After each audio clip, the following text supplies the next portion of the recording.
नमस्कार दोस्तों, हमारे ऑनलाइन क्लासेस में आपका बहुत बहुत स्वागत है। आज से हम लोग भारत का भूगोल एक नया सेगमेंट शुरू करेंगे। जैसा कि पहले कुछ वीडियोस में मैंने आपको इकोनॉमी से रिलेटेड कुछ चैप्टर्स पढ़ाए हैं, आज से हम लोग भारत का भूगोल इस सेगमेंट के साथ पुनः वीडियो शुरू कर रहे हैं। तो अ, सबसे पहले मैं आपको बता दूं कि भारत का भूगोल में दरअसल हम लोगों को अपने सिलेबस को 4 पार्ट में बांट के पढ़ना है। तो ये 4 पार्ट कैसे कैसे होंगे आप स्क्रीन पे देख सकते हैं। इसमें हम लोग कोशिश करेंगे सबसे पहले कि हम लोग जो भारत का भूगोल को स्टडी करें वो मानचित्र के माध्यम से करें, मैपिंग के द्वारा करें। क्योंकि जब आप भूगोल पढ़ते हैं और उसको मैप के माध्यम से समझने का प्रयास करते हैं तो एक तरीके से वो बहुत ही आसान हो जाता है। आपके दिमाग में वो सारे इमेज बने होते हैं, मैप बने होते हैं, तो एग्जाम में आपके सामने क्वेश्चन के जब ऑप्शंस आएंगे तो आप उसको बहुत आसानी से पिक कर पाएंगे। तो इसलिए हम लोग कोशिश करेंगे कि जहाँ जहाँ संभव हो वहाँ हम लोग मैप के माध्यम से ही भूगोल को समझने का प्रयास करें। इसमें सबसे जो पहला हमारा सेगमेंट है वो है भारत का सामान्य परिचय, जनरल इंट्रोडक्शन ऑफ इंडिया।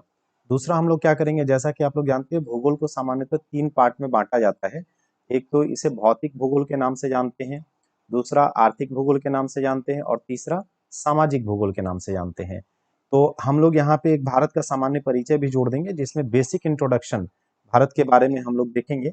और वो बेसिक इंट्रोडक्शन किसी भी पार्ट से जुड़ा हो सकता है, भौतिक भी हो सकता है, आर्थिक भी हो सकता है, सामाजिक भी हो सकता है, और उसको हम लोग अलग सेगमेंट में रखेंगे जिसे सामान्य परिचय के नाम से जानेंगे। तो सामान्य परिचय में जैसे भारत की अवस्थिति, ग्लोब पे कहाँ है, इसका विस्तार, इसका नाम कैसे पड़ा, इस तरह की तमाम चीजों को हम लोग भारत के सामान्य परिचय के सेगमेंट में देखेंगे। दूसरा जो हमारा सेगमेंट होगा वो होगा भारत का भौतिक भूगोल। भौतिक भूगोल में जनरली हम लोग क्या पढ़ते हैं, भौतिक भूगोल में पृथ्वी की जो संरचना है, खास करके जो ऊपरी संरचना है, पृथ्वी की जो स्थलीय सतह और जो जलीय सतह में विभिन्न प्रकार की संरचनाओं का निर्माण हुआ है, सबसे पहले तो इसको हम लोग देखते हैं जिसे हम भू आकृति विज्ञान कहते हैं। तो इसके माध्यम से पृथ्वी की तमाम तरह की जो संरचना है उसको समझेंगे। दूसरा इसमें हम लोग क्या समझेंगे, जो जलवायु से संबंधित विशेषताएं हैं, क्लाइमेट से रिलेटेड जो फिनोमिनाज हैं, जो क्लाइमेट से रिलेटेड फीचर्स हैं, उसको हम लोग इसके अंतर्गत देखेंगे। तो भारत का क्लाइमेट जैसा कि आप सभी जानते हैं मानसूनी क्लाइमेट है। तो आखिर वो मानसून क्या है, कैसे क्रिएट होता है, उसका क्या प्रभाव होता है, उसके जो विविध आयाम है, विविध पक्ष हैं, उनको हम लोग इसमें देखने का प्रयास करेंगे। तीसरा इसमें किसी भी देश में या किसी भी स्थान पे, पूरे पृथ्वी की बात करें तो किसी भी पर्टिकुलर स्थान पे वहाँ की मिट्टी, मृदा और वहाँ की वनस्पति के कारण वहाँ पे विशेष प्रकार के प्रभाव उत्पन्न होते हैं। उससे रिलेटेड जो तमाम तरह की चीजें हैं उसको हम लोग मृदा और भूगोल, जिसे हम बायो ज्योग्राफी के नाम से भी जानते हैं, उसको हम लोग भौतिक भूगोल के अंतर्गत देखेंगे। और एक और सेगमेंट है जिसे हम जल मंडल के नाम से जानते हैं, या जिसे समुद्री या महासागरीय विज्ञान के नाम से भी जाना जाता है। तो जो जलीय पृथ्वी पे विभिन्न प्रकार के जलीय स्रोत हैं, उनकी क्या क्या विशेषताएं हैं, जो तमाम अपवाह तंत्र हैं, नदियां हैं, झरने हैं, झील हैं, इन सभी चीजों के बारे में हम लोग इसमें देखेंगे। तो मूल रूप से भौतिक भूगोल में इन सारी चीजों को शामिल किया जाएगा। आर्थिक भूगोल जैसा कि नाम से स्पष्ट है, यहाँ पे अर्थव्यवस्था और भूगोल दोनों आपस में मिलते हैं, दोनों का सामंजस्य है। तो यहाँ पे हम अर्थव्यवस्था और भूगोल को मिला के पढ़ेंगे। मतलब कहने का मतलब ये है कि अर्थव्यवस्था के वो पक्ष जो भूगोल के साथ कनेक्टेड है, जैसे एग्रीकल्चर हो गया, ट्रेड हो गया, या उद्योग हो गया, या परिवहन हो गया, इन सारी चीजों को हम लोग भारत के आर्थिक भूगोल के अंतर्गत देखने का प्रयास करेंगे। और एक अंतिम है भारत का सामाजिक भूगोल। हमारा समाज भूगोल से किस प्रकार जुड़ा हुआ है, या किस प्रकार से भूगोल का हमारे समाज पे प्रभाव पड़ता है, उन सारी चीजों को हम लोग भारत के सामाजिक भूगोल के अंतर्गत देखेंगे, जिसमें तमाम प्रजातियां, भारत की जनजातियां, इस तरह की तमाम चीजों को, जो जनसंख्या संबंधी विशेषताएं हैं, उन सारी चीजों को इसके अंतर्गत देखने का प्रयास किया जाएगा। ठीक है दोस्तों, तो हम अब अपने अगले सेगमेंट पे चलते हैं, अपना टॉपिक शुरू करेंगे। दूसरा देखिए, आज जो हम लोगों को मेनली पढ़ना है वो आज हमारा टॉपिक होगा भारत का सामान्य परिचय। और इसके लिए आज पार्ट 1, पहला पार्ट आज हम लोग देखेंगे, जिसमें हम कुछ बहुत महत्वपूर्ण भारत के बारे में महत्वपूर्ण जो तथ्य हैं, महत्वपूर्ण जो फैक्ट्स हैं, जो महत्वपूर्ण विशेषताएं हैं, उसको हम लोग यहाँ पे समझने का प्रयास करेंगे। ठीक है, तो हम चलते हैं आगे। अब देखिए, इसको पूरी तरह से हम लोग मैप के आधार पे समझने का प्रयास करेंगे। थोड़ा सा आपको ध्यान रखना है, क्योंकि जब आप मैप के माध्यम से पढ़ते हैं तो आपको एक एक चीजों को लोकेट करना होता है। तो यहाँ पे एक तरफ आप देख सकते हैं कि मैप बना हुआ है और दूसरी तरफ तमाम तरह के इंफॉर्मेशन दिए गए हैं। मैं सारी चीजें आपको एक एक करके समझा देता हूँ। तो सबसे पहले अगर हम लोग बात करें तो भारत के नामकरण की, कि भारत का जो नाम है उसको हम कई नामों से जानते हैं। भारत को आर्यावर्त के नाम से भी जाना जाता है, भारत को भारतवर्ष के नाम से भी जाना जाता है, भारत को हिंदुस्तान के नाम से भी जाना जाता है, और जैसा कि आप जानते हैं हमारे संविधान के आर्टिकल 1 में इसे इंडिया अर्थात भारत के नाम से पुकारा गया, तो इंडिया भी कहते हैं। तो ये नाम कैसे कैसे पड़ा? तो आर्यावर्त इसलिए नाम पड़ा क्योंकि भारत के उत्तरी हिस्से में जो आर्य प्रजाति के लोग आकर रहते थे, उन्हीं के नाम पे भारत का नाम आर्यावर्त पड़ा है। बहुत सिंपल सी बात है, आर्यों के नाम पर भारत का नाम आर्यावर्त पड़ गया। ठीक है, इन्हीं आर्यों में एक राजा थे जिनका नाम था भरत। आपने बचपन में कहानी पढ़ी होगी, ये शेर का जबड़े में हाथ डालकर उसके दांत गिनते थे। बचपन में किताबों में आपने सुना होगा, बहुत ही प्रतापी, बहुत ही अ, वीर राजा थे। तो उन्हीं राजा भरत के नाम पर भारत का नाम भारतवर्ष या भारत रखा गया। ठीक है, तो भारतवर्ष क्यों नाम पड़ा? राजा भरत के नाम पर इसका नाम भारतवर्ष पड़ा। तीसरा, हिंदुस्तान कैसे नाम पड़ा? तो बड़ी इंटरेस्टिंग बात है। देखिए, जो ईरानी हमारे देश में आए तो सिंधु घाटी के आसपास के एरिया में आए। सिंधु घाटी जो थी, सिंधु नदी जो थी, तो ईरानी दरअसल स का प्रोनाउंसिएशन ह करते थे। तो सिंधु नदी को इन्होंने हिंदू नदी कहना शुरू किया, और इसी सिंधु नदी के किनारे बसी हुई जो क्षेत्र, बसा हुआ जो क्षेत्र है, इसको इन्होंने हिंदुस्तान नाम दिया। उसे सिंधु नदी के नाम से ही इसका नाम हिंदुस्तान पड़ा। तो हिंदुस्तान नाम ईरानियों ने दिया है, ईरानी लोगों के द्वारा दिया गया है। और जो यूनान के लोग आए, वो सिंधु नदी को इंडस नाम से पुकारते थे।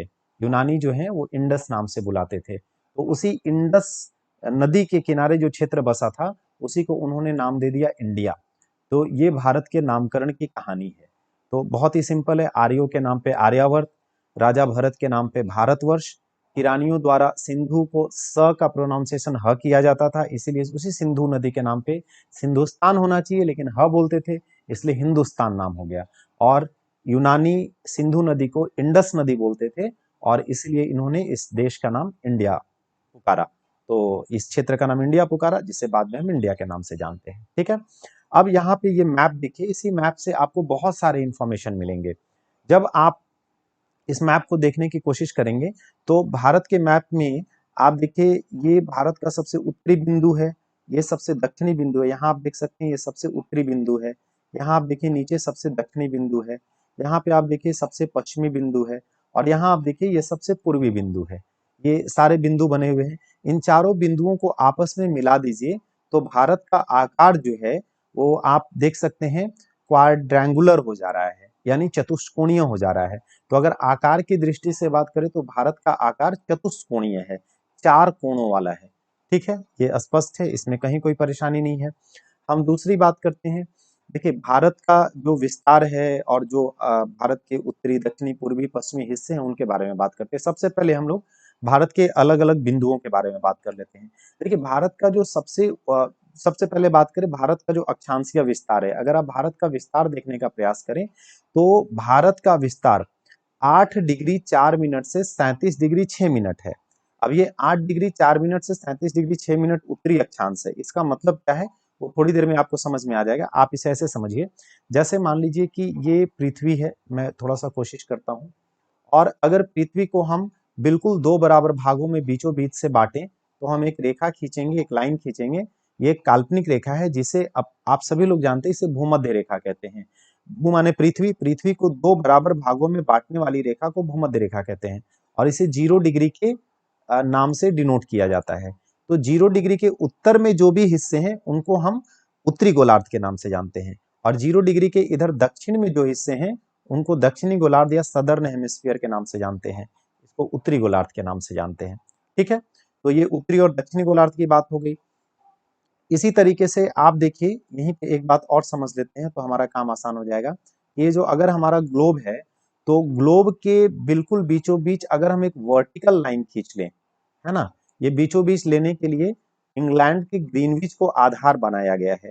तो अगर वहां पे एक हम बिल्कुल ही वर्टिकल लाइन खींच लें तो इसके दाईं तरफ जो हिस्सा है उसको हम लोग ईस्टर्न हेमिस्फीयर पूर्वी गोलार्ध कहेंगे, और बाईं तरफ जो हिस्सा है उसको हम लोग वेस्टर्न हेमिस्फीयर यानी पश्चिमी गोलार्ध कहेंगे। ठीक है।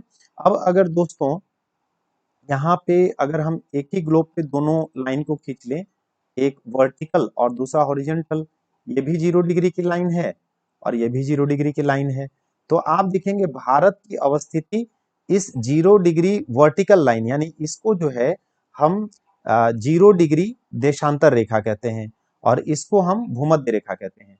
तो 0 डिग्री देशांतर रेखा के पूरब में है और 0 डिग्री यानी भूमध्य रेखा के उत्तर में है।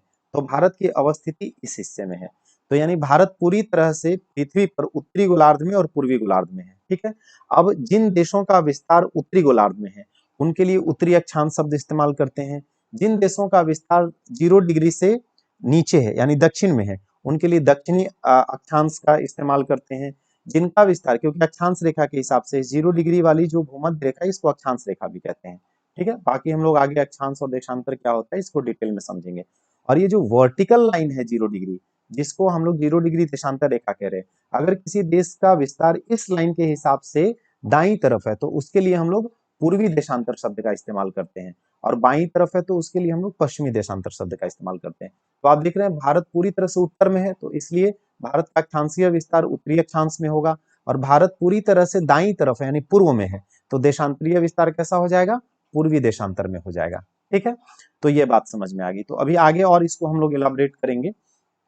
तो अभी ऐसे समझे, अगर इस 0 डिग्री के लाइन से भारत की दूरी पता करें तो आप देखिए ये जो भारत, मान लीजिए कि यहां से ये 0 डिग्री की लाइन ऐसे गुजरती है, तो अगर ये 0 डिग्री की लाइन से देखें तो इस 0 डिग्री से भारत जो है 8 डिग्री 4 मिनट पे पहला बिंदु भारत का मुख्य भूमि का शुरू होता है और ये अंतिम कहाँ होता है 37 डिग्री 6 मिनट पे। तो देखिए यहाँ दिखाया गया है 8 डिग्री 4 मिनट से 37 डिग्री 6 मिनट, और पूरी तरह से क्या है भारत उत्तर में है, इसीलिए क्या शब्द इस्तेमाल करेंगे, उत्तरी अक्षांश। तो मुख्य भूमि पर भारत का विस्तार जो है 8 डिग्री 4 मिनट से 37 डिग्री 6 मिनट उत्तरी अक्षांश में है। ठीक है। इसी तरीके से अगर भारत का आप जानते हैं कि भारत का मुख्य भूमि के अलावा कुछ विस्तार समुद्री क्षेत्र में है।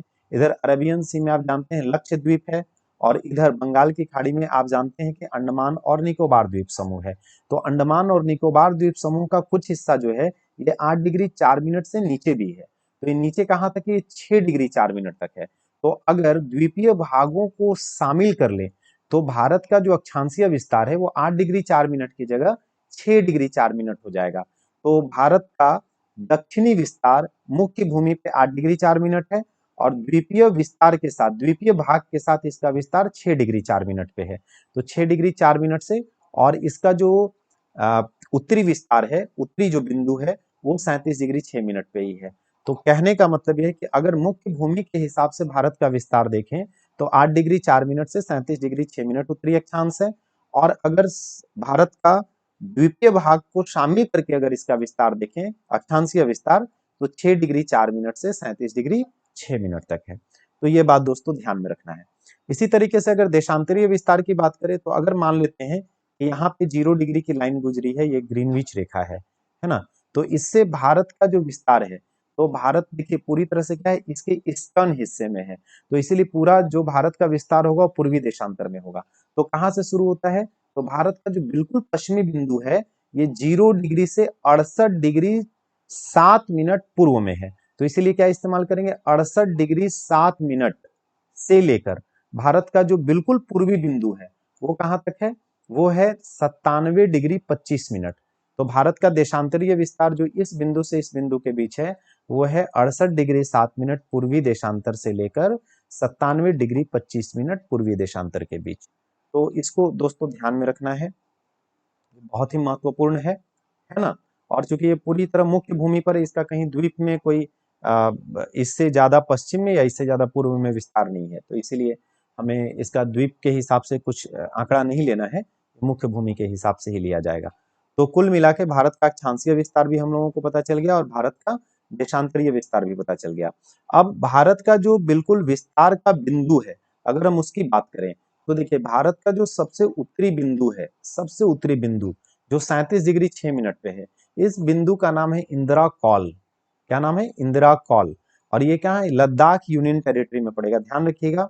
अब जो जम्मू कश्मीर धारा 370 को संशोधित करने के बाद या कहिए समाप्त करने के बाद जो नए यूनियन टेरिटरीज बने हैं जम्मू कश्मीर और लद्दाख, उस हिसाब से भारत का जो सबसे उत्तरी बिंदु है वो लद्दाख यूनियन टेरिटरी में आएगा। पहले हम इसके लिए जम्मू कश्मीर शब्द इस्तेमाल करते थे, अब ये लद्दाख यूनियन टेरिटरी में आएगा। इंदिरा कॉल 37 डिग्री 6 मिनट का बिंदु। ठीक है, तो आप देख सकते हैं भारत का उत्तरतम बिंदु क्या है? इंदिरा कॉल, जो लद्दाख यूनियन टेरिटरी में है। और भारत का दक्षिणी बिंदु बात करें तो दो दक्षिणी बिंदु बनेंगे, एक मुख्य भूमि पर 8 डिग्री 4 मिनट पे और दूसरा द्वीप सहित 6 डिग्री 4 मिनट पे। तो अगर मुख्य भूमि पे दक्षिणी बिंदु की बात करें तो इसे कन्याकुमारी या केप कैमरिन कहा जाता है, जो तमिलनाडु में स्थित है। ये बिंदु देखिए यहाँ पे, ये कन्याकुमारी या केप कैमरिन इसको कहेंगे। ये जो कहाँ अवस्थित है? तमिलनाडु में अवस्थित है। ठीक है, केप का मतलब यहाँ पे लिखा है, मैं आगे समझा भी दूंगा। अच्छा, अगर द्वीपीय भाग सहित इसका दक्षिणी बिंदु हम देखने की कोशिश करें, बिल्कुल दक्षिणतम बिंदु, तो ये ग्रेट निकोबार में 6 डिग्री 4 मिनट पे जो बिंदु है उसका नाम है इंदिरा पॉइंट। ये ग्रेट निकोबार में है। इस इंदिरा पॉइंट को पिग्मेलियन पॉइंट या पार्सन पॉइंट के नाम से भी जाना जाता है दोस्तों, तो ध्यान रखेंगे।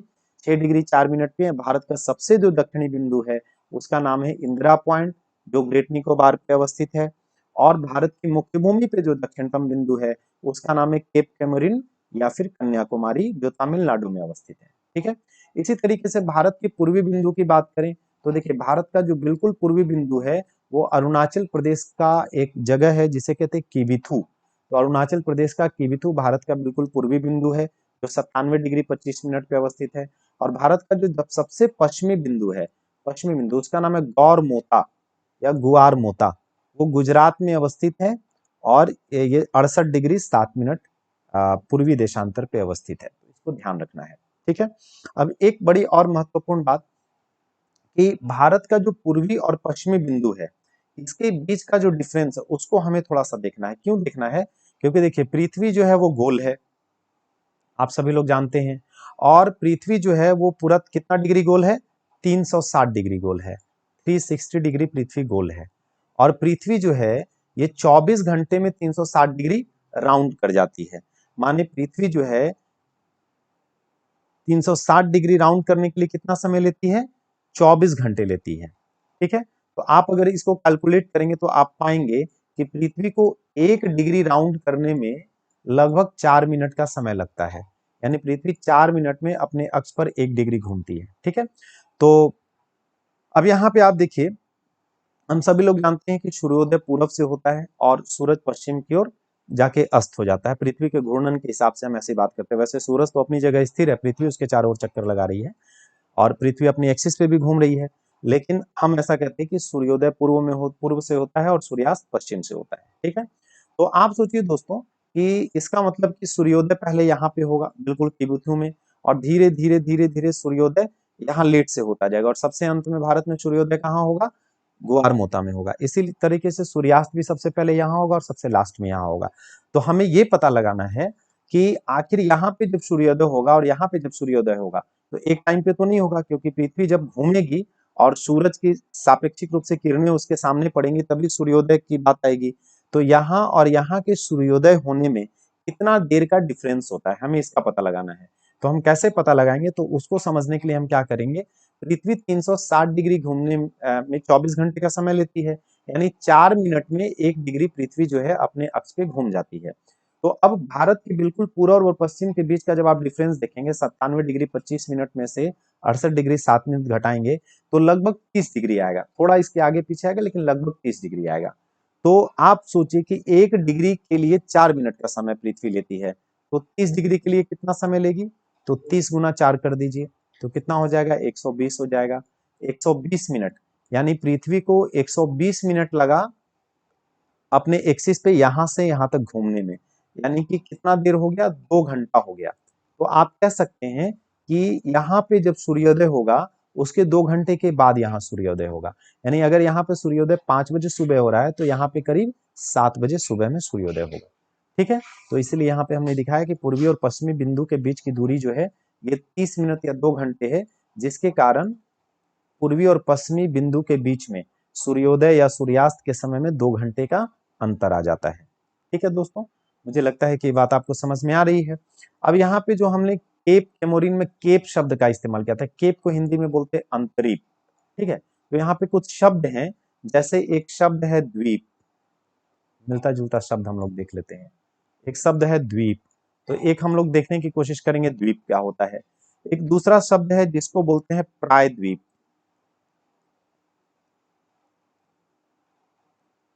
प्रायद्वीप, थोड़ा माउस से लिखने में दिक्कत होती है, आप सभी लोग जानते हैं, कोई बात नहीं। प्रायद्वीप।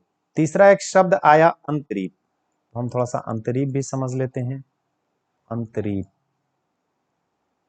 ठीक है ना। मिलता जुलता और आप सब मिलता होगा आपको महाद्वीप।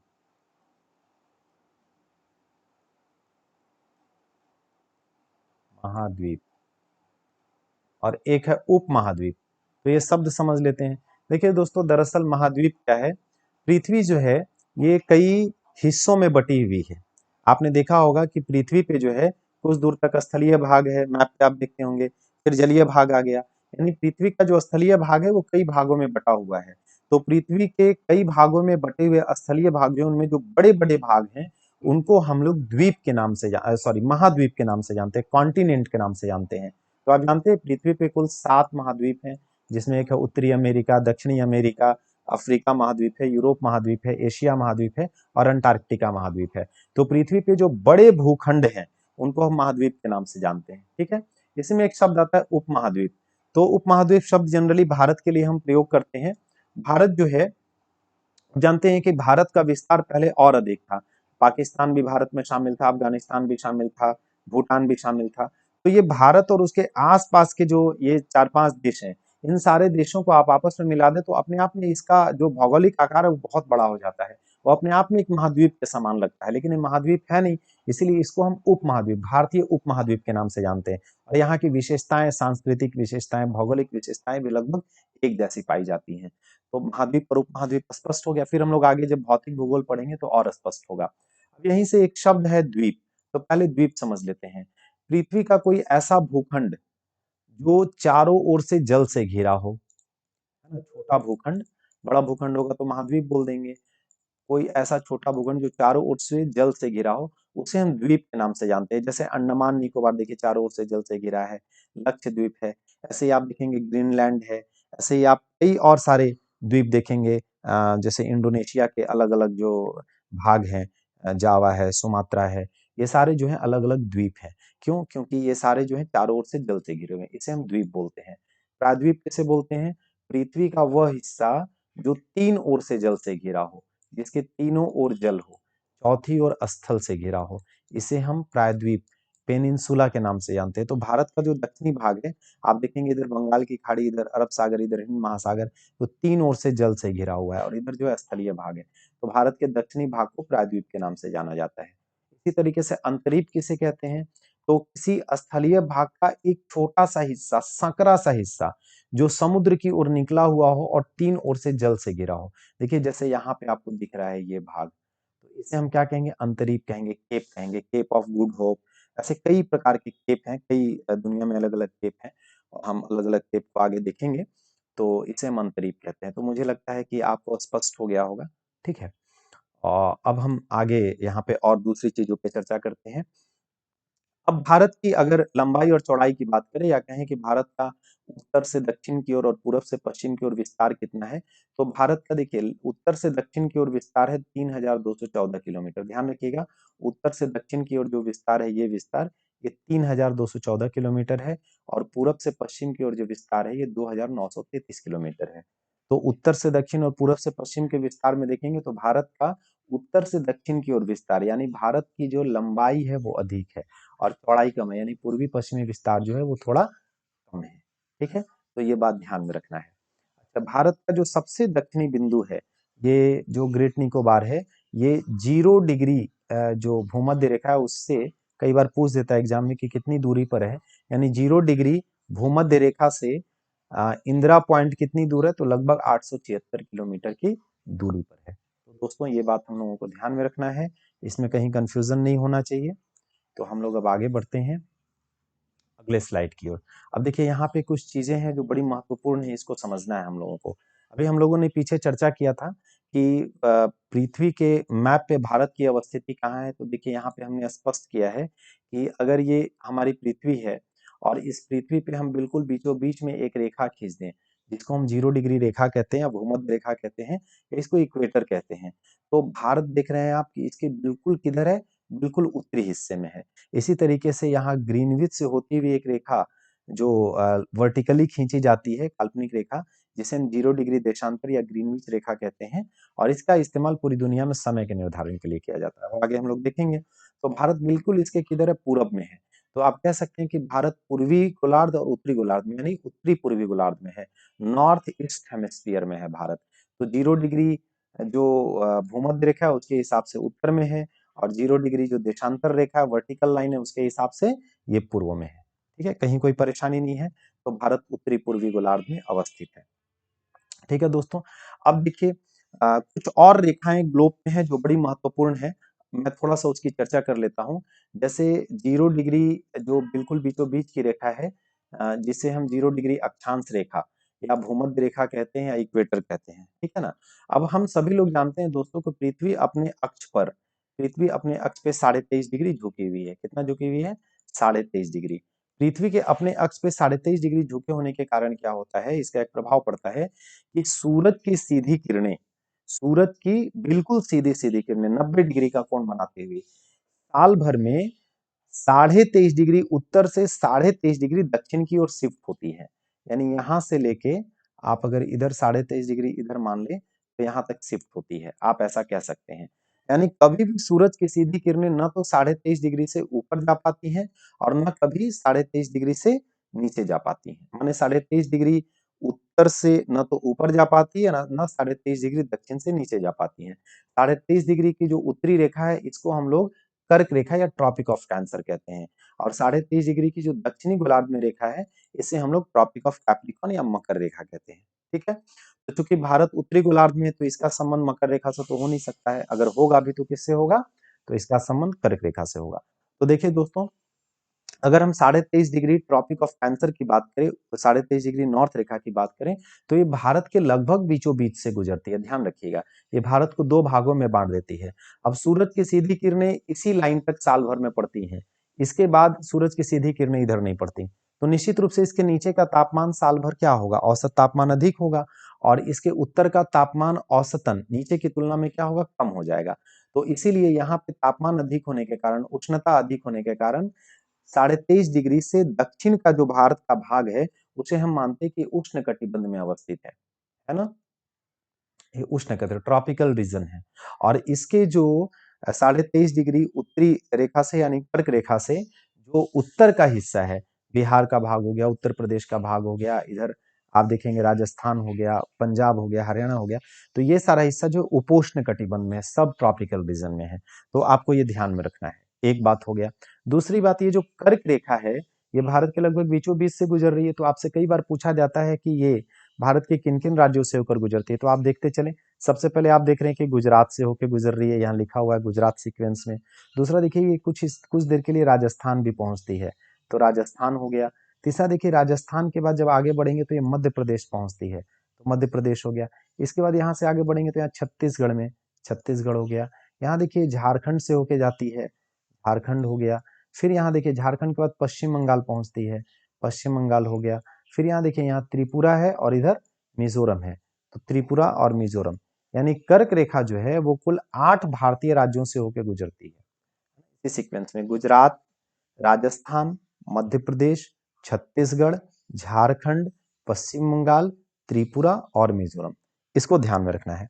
इसी तरीके से दोस्तों, पूरी दुनिया में समय के निर्धारण के लिए हमने अभी आपसे बताया था थोड़ी देर पहले कि एक रेखा को बेस लाइन माना गया, जिसे हम 0 डिग्री देशांतर रेखा कहते हैं। ये बिल्कुल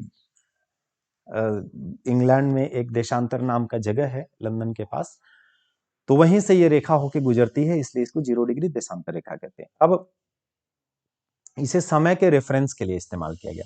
अब क्या किया गया, दुनिया के अलग अलग देशों में घड़ी सेट किया गया, तो जहां कहीं भी जो टाइम मेजर किया जाता है तो इस 0 के 7 इंटू हाफ, 7.5 के गुणक में किया जाता है। किसी भी जगह जगह पे 7.5 के गुणक में किया जाएगा।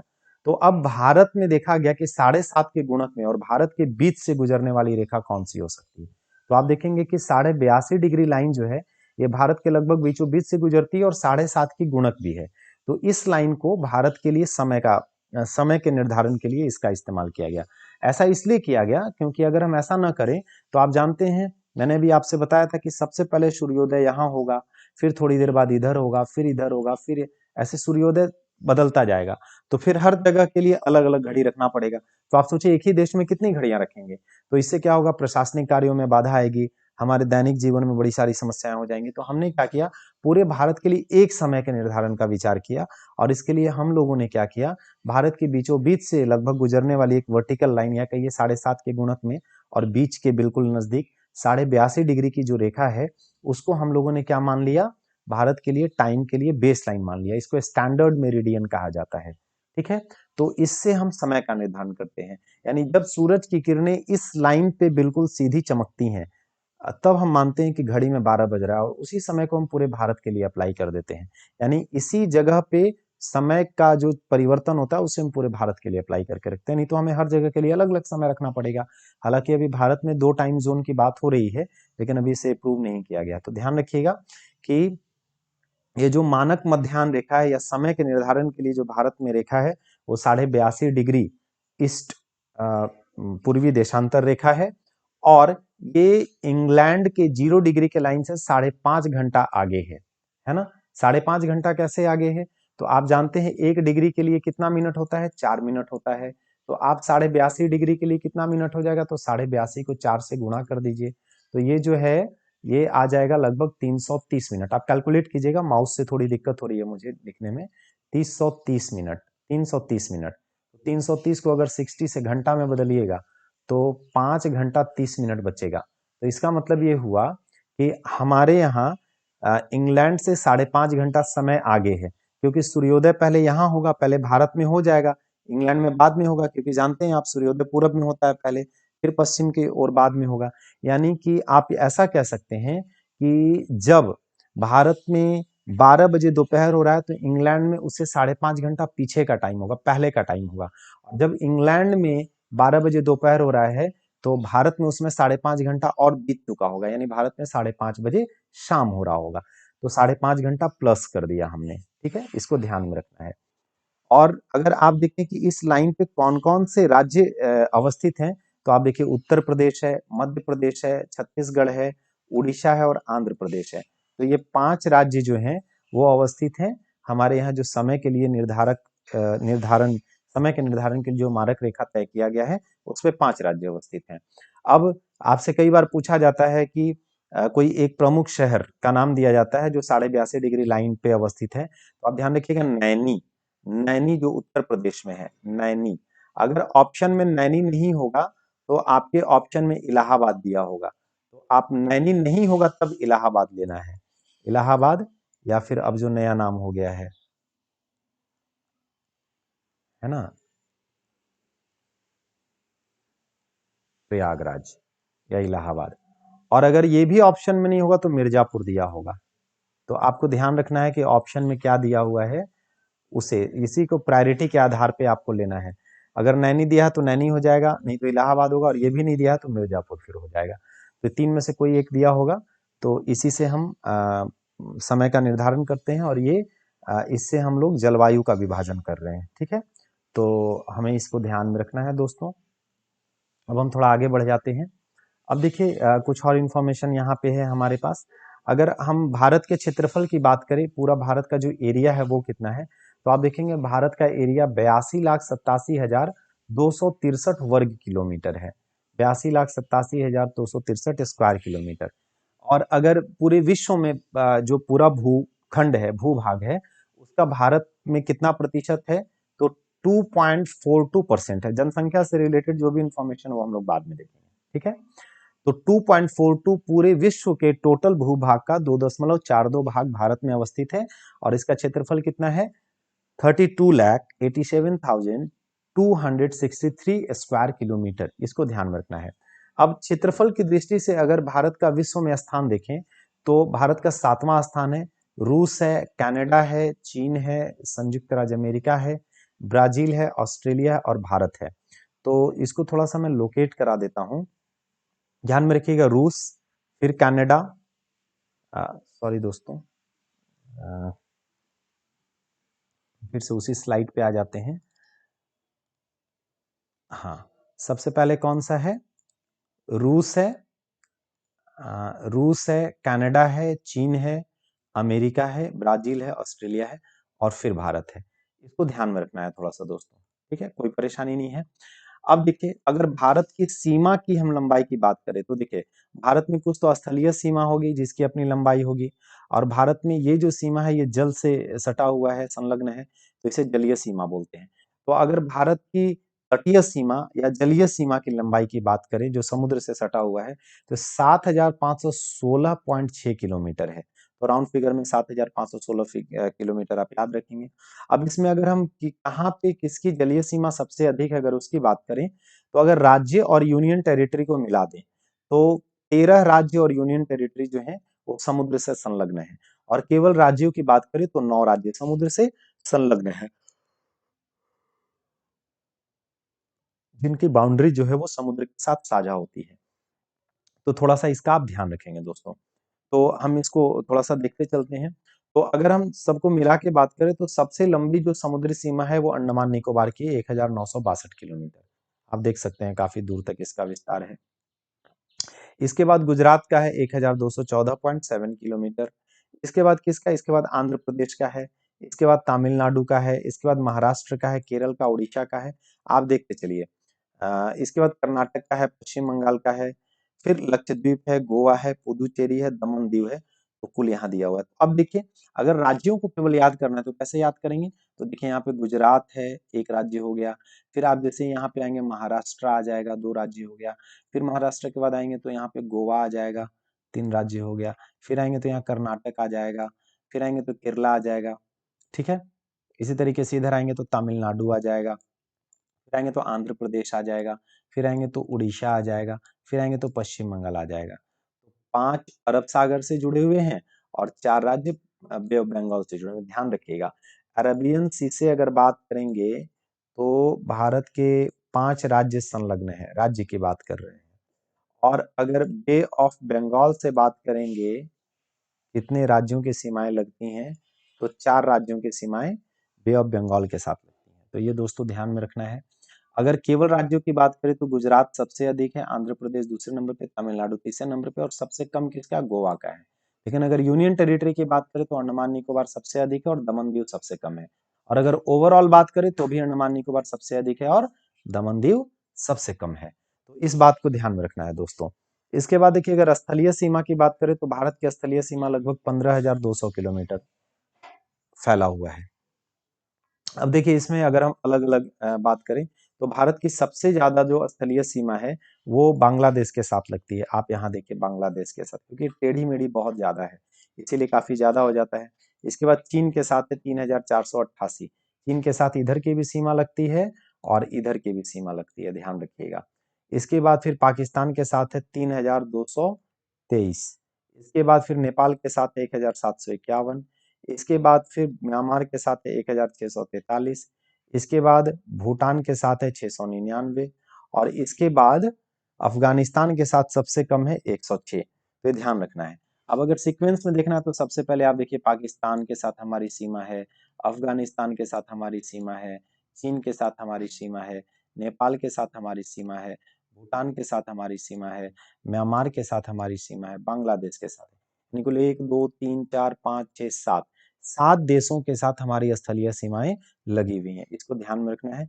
इसमें सबसे अधिक बांग्लादेश के साथ है, फिर चीन के साथ है, फिर पाकिस्तान के साथ है और सबसे कम अफगानिस्तान के साथ है। इसे ध्यान में रखना है दोस्तों।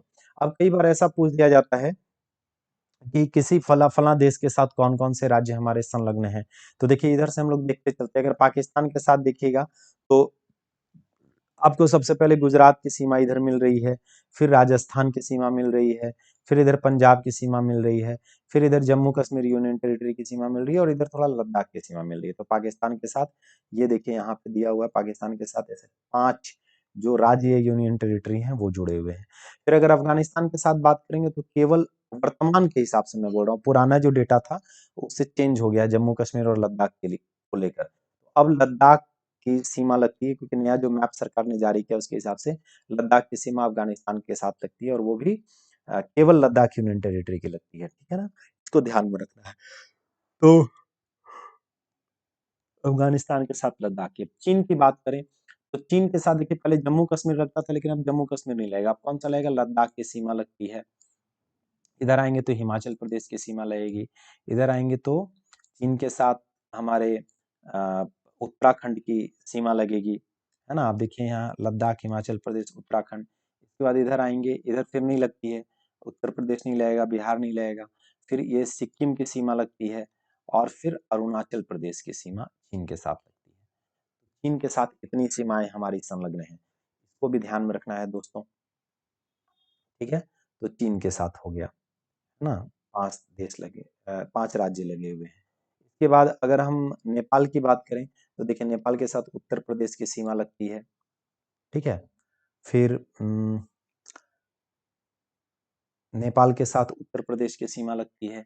फिर दूसरी बात करें नेपाल के साथ तो बिहार की सीमा लगती है। फिर नेपाल के साथ बात करें तो सिक्किम की सीमा लगती है ना। तो हो गया उत्तर प्रदेश, बिहार, पश्चिम बंगाल, इधर पश्चिम बंगाल की सीमा भी लगती है, और इधर उत्तराखंड की सीमा भी लगती है नेपाल के साथ। यहाँ से देखेंगे तो उत्तराखंड की सीमा भी लगती है। तो ये 5 जो राज्य यूनियन टेरिटरी हैं जो भी, उनकी सीमाएं नेपाल के साथ लग रही हैं, ठीक है, इसको ध्यान में रखना है।